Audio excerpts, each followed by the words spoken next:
TP5. La simulation et la régulation de vitesse d'un moteur à courant continu. L'objectif de ce guide étape par étape est d'accompagner les débutants dans leur expérience de modélisation, simulation et régulation de la vitesse d'un moteur à courant continu avec MATLAB Simulink. Cette méthodologie vise à aider les apprenants à organiser leur travail de manière efficace et à optimiser leur apprentissage tout au long du processus. Ici, on a un schéma explicatif du moteur électrique. Et comme vous voyez, cela est les schémas explicatifs du moteur. Les paramètres du moteur à courant continu sont. Les schémas blocs du moteur à courant continu sont. Dans cette partie, on va voir la simulation du moteur à courant continu sur MATLAB Simulink. Et là, on a la simulation sur Simulink.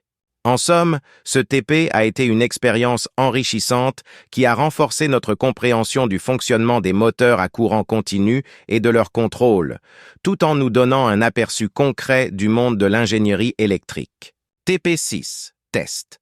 Le TP6 est un test qui se compose de 2 exercices. On a fait son schéma bloc sur MATLAB, puis on a visualisé sa courbe sur Simulink.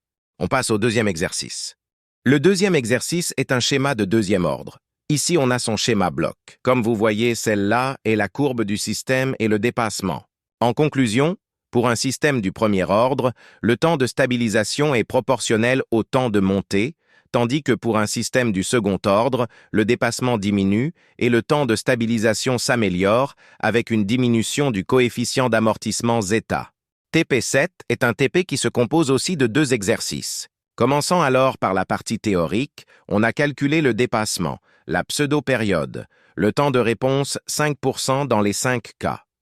On passe à la partie théorique, on a tracé la courbe indicielle pour chaque cas. On passe à l'exercice 2 qui contient un système de premier ordre. Ici, il y a tout ce qui est dans la partie théorique. On passe à la partie pratique.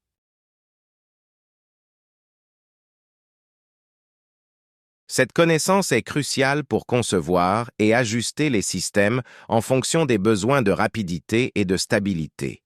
On peut en conclure que les systèmes de premier ordre sont rapides mais moins stables, tandis que les systèmes de second ordre sont plus précis et stables. Et merci pour votre attention.